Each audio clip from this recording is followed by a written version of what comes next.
Hello friends, welcome to our YouTube channel. आज हम पढ़ रहे हैं matter is our surrounding. We are discussing class 9 chapter first, matter is our surrounding.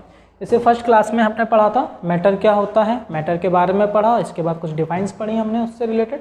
Now आज हम discuss कर रहे हैं इवेपोरेशन। क्या होता है इवेपोरेशन? तो समझिएगा, लिक्विड को वेपर स्टेट में चेंज करने के लिए जो एनर्जी की रिक्वायरमेंट होती है उसको हम बोलते हैं इवेपोरेशन। फिर समझेंगे, the phenomenon of changing liquid state into vapour state at any temperature below it's boiling point is called evaporation. Evaporation is a surface phenomena. यहाँ पे इस लाइन का मतलब क्या है कि बिलो इट्स बॉइलिंग पॉइंट। तो समझिएगा, किसी भी लिक्विड को बॉयल करने का अपना एक टेम्परेचर होता है, लेकिन इवेपोरेशन के लिए किसी भी रिक्वायर्ड टेम्परेचर की हमें ज़रूरत नहीं पड़ती है। किसी भी नॉर्मल टेम्परेचर पे या रूम टेम्परेचर पे ये ईजिली ये प्रोसेस हो जाती है। Evaporation is a surface phenomena. Now आगे बात करते हैं factor affecting the evaporation. Evaporation को कौन कौन से फैक्टर है जो इसको अफेक्ट करते हैं? पहला है an increase in surface area increase evaporation. Surface area के बढ़ने से, जितना अधिक सरफेस एरिया होगा, जितना अधिक होगा, इवेपोरेशन भी उतना ही ज़्यादा स्पीड से होगा। Now and increase the temperature, temperature के बढ़ने से increase the rate of evaporation. Decrease humidity. अच्छा, ह्यूमिडिटी क्या होता है? हमारे आसपास बहुत अधिक क्या होती है? नमी होती है। तो जितनी कम नमी होगी, नमी की मात्रा, नमी की क्वांटिटी जितनी कम होगी हमारे आसपास, डिफ्यूजन का रेट उतना ही फास्ट होगा। नाउ एक बात यहाँ इंपॉर्टेंट है, इस चीज़ को ध्यान समझिएगा। Evaporation cause cooling effect. तो ये बात हम अभी आगे और भी हमारे क्वेश्चन है उसके अंदर हम डिस्कस करेंगे कि एवेपोरेशन किस प्रकार कूलिंग जनरेट करता है। जैसे अभी हमारे पास एक क्वेश्चन है इसके अंदर आप ही के चैप्टर में कि जो डेजर्ट कूलर होता है वो किस प्रकार गर्मियों में भी ठंडा रखता है रूम को। ना उसके बारे में हम उस समय पढ़ेंगे। नेक्स्ट टॉपिक है हमारे यहाँ पे डेंसिटी। तो क्या होता है डेंसिटी? इससे भी प्रीवियस क्लास में हम पढ़ के आए होंगे 8th क्लास में। The mass per unit volume of a substance is called density. Per unit volume का जो मास होता है उसको हम बोलते हैं डेंसिटी। चलो इसको ऐसे समझिएगा कि हमारे पास 1 kg सैंड है, 1 kg सैंड है, और एक तरफ है 1 kg कॉटन। 1 kg, आपको पता है कॉटन ज़्यादा स्पेस कवर करता है, कॉटन ज़्यादा स्पेस कवर करता है। ये हमने इसमें cotton 1 kg cotton something fill कर दिया, एज्यूम कर दिया। अब देखिएगा, ध्यान रखिएगा, जिसका बिकॉज सैंड का जो वॉल्यूम है वो क्या है? कम है। अभी मैंने क्या बताया आपको? जिसकी डेंसिटी ज़्यादा उसका वॉल्यूम कम। क्लियर? और जिसके वॉल्यूम ज़्यादा उसका डेंसिटी कम। क्लियर थे? समझ में आ गया? एक बार और समझेंगे। डेंसिटी क्या होता है? The mass per unit volume of a substance is called density. हमने एग्जाम्पल द्वारा समझा कि हमने 1 किलो 1 kg सैंड लिया, 1 kg कॉटन लिया। यहाँ पे कॉटन का वॉल्यूम ज़्यादा है, इसलिए कॉटन की जो डेंसिटी होगी वो कम होगी कंपेयर देन सैंड। क्लियर? चलो अच्छा, मास। तो डेंसिटी मास कैसे डिपेंड करती है? डेंसिटी मास पर क्या डिपेंड करती है? तो जिस सब्सटेंस का मास ज़्यादा अधिक होगा उसकी डेंसिटी भी ज़्यादा होगी। क्लियर है? अंडरस्टैंड? नाउ आगे चलते हैं। IMP टॉपिक है सब्लिमेशन। स्टार लगा लीजिएगा इस पर। क्या होता है सब्लिमेशन? तो समझिएगा, सब्लिमेशन एक प्रोसेस होती है जिसके अंदर हम सॉलिड को डायरेक्टली गैस में कन्वर्ट करते हैं विदाउट चेंजिंग इन लिक्विड। क्या लिखा है? Sublimation is the changes gaseous state directly to solid state without going to through liquid state. बिना लिक्विड में चेंज किए हम सॉलिड को गैस में कन्वर्ट करते हैं, उस प्रोसेस को हम बोलते हैं सब्लिमेशन। आपने देखा होगा सब्लिमेशन, जैसे आपका एग्जाम्पल लें तो एग्जाम्पल में आपका हो गया नेफेथिलिन बॉल,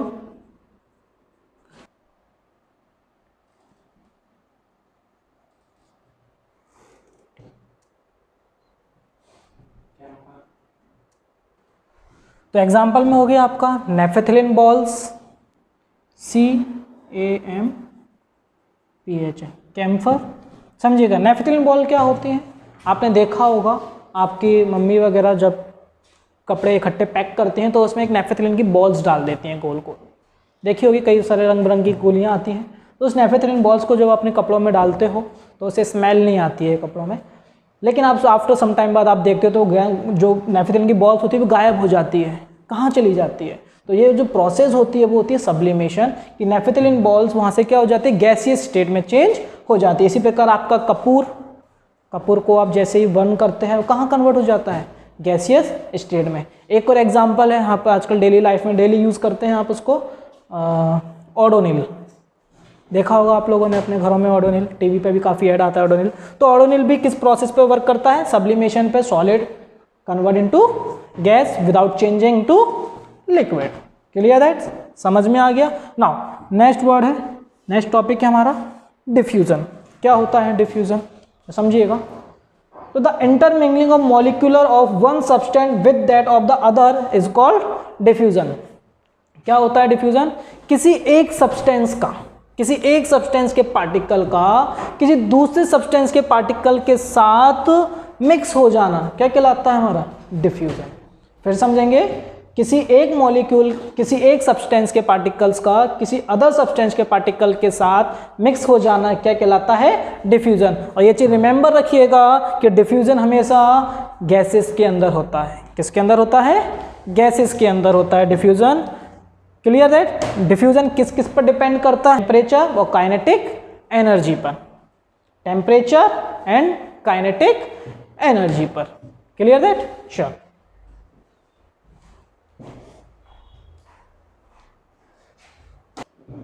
डिफ्यूजन किस पर डिपेंड करता है, टेम्परेचर एंड काइनेटिक एनर्जी पर। नाउ और देख लेते जरा, फिर समझिएगा डिफ्यूजन क्या होता है, the intermixing of molecular of one substance with the help of the other with that other substance is called diffusion. इस एग्जाम्पल समझेंगे हम तो परफ्यूम की स्मेल, जब आप परफ्यूम को स्प्रे करते हैं अपनी बॉडी पर तो उसकी जो स्मेल है वो कई सेवरल मीटर्स तक के व्यक्ति को स्मेल उसकी पहुंच जाती है। इसी प्रकार हमारे इंसेंस स्टिक्स, जब आप अगरबत्ती का यूज़ करते हैं, फूड स्मेल, कहीं आपके घर में कोई सिजलिंग हॉट फूड बनता है तो उसकी जो स्मेल है वो आपके आउटसाइड बाहर किसी भी पर्सन तक पहुंच जाती है। इसी प्रकार milk drop dissolve in water, ये भी आपका डिफ्यूजन की ही प्रोसेस है। Clear that. रेट ऑफ, अब हम बात करेंगे रेट ऑफ डिफ्यूजन। जो डिफ्यूजन है किस में ज़्यादा होता है और किस में कम होता है, तो rate of diffusion in solid, liquid and gas. तो याद रखिएगा डिफ्यूजन की जो प्रोसेस होती है वो गैस में फास्टेस्ट होती है, गैसेस में, एंड सॉलिड में स्लोएस्ट होती है। क्लियर है, समझ में आ गया डिफ्यूजन। ओके, नाउ आगे देखिएगा ड्राई आइस। क्या होता है ड्राई आइस, समझिएगा।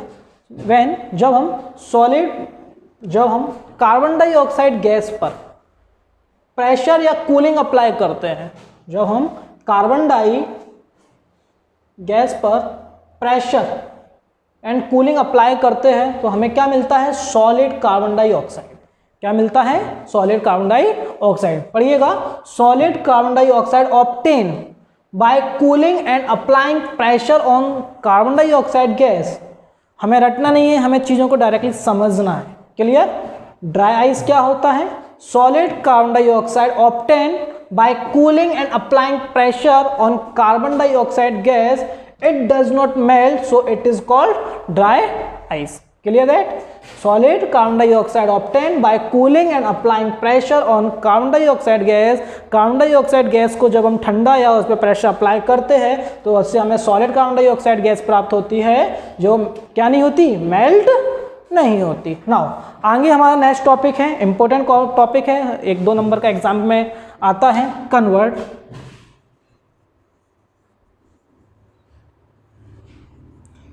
Celsius into kelvin. समझेंगे कि सेल्सियस को केल्विन में कैसे चेंज करते हैं, तो समझिएगा। जैसे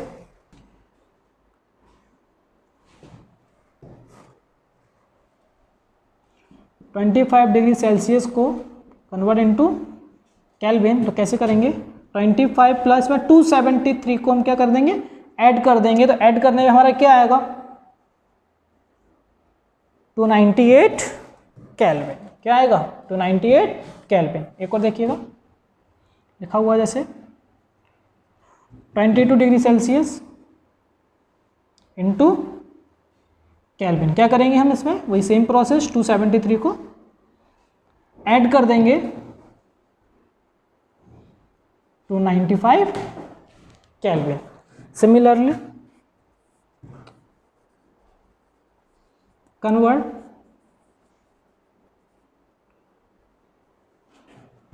kelvin into Celsius, convert kelvin into Celsius. अब केल्विन को जब सेल्सियस में चेंज करना हो तो क्या करते हैं, तो देखिएगा इसमें हम जैसे लिखा हुआ है 375 केल्विन इनटू सेल्सियस में चेंज करना है। तो कैसे करेंगे, इसमें हम क्या करेंगे, 375 में से 273 को माइनस करेंगे। क्या करेंगे, माइनस करेंगे। जब हम सेल्सियस से केल्विन बनाते हैं तो हम प्लस करते हैं, लेकिन जब केल्विन से सेल्सियस बनाते हैं तो हम क्या करते हैं, माइनस करते हैं। कितना, 273। इसको माइनस कर लेते हैं, 5 में से 3 कट करेंगे 2, 7 में से 7 गया 0 और 3 में से 2 गया 1 डिग्री सेल्सियस। क्लियर। एक और देखिएगा,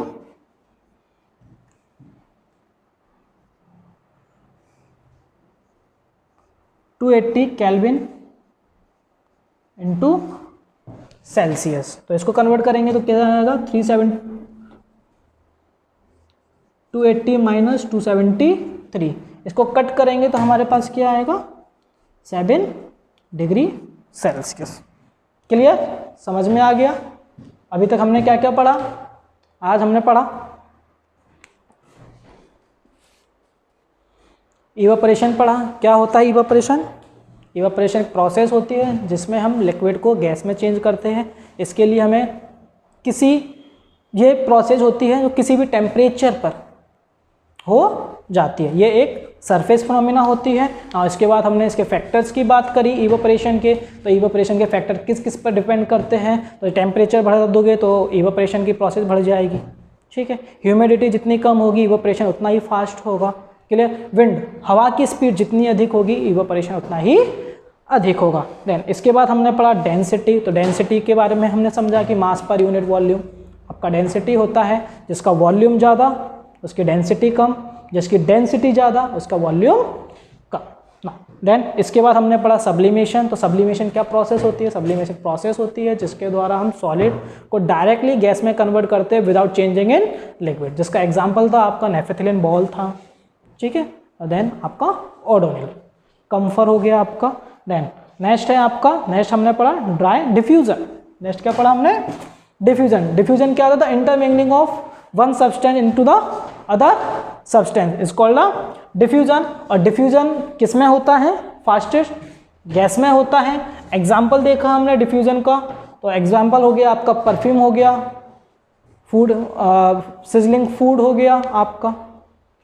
clear. Now next dry ice. Dry ice क्या होता है, जब हम सॉलिड कार्बन डाइऑक्साइड गैस पर प्रेशर एंड कूलिंग अप्लाई करते हैं तो सॉलिड कार्बन डाइऑक्साइड गैस प्राप्त होता है, जिसको जो बिना मेल्ट नहीं होता उसको हम बोलते हैं ड्राई आइस।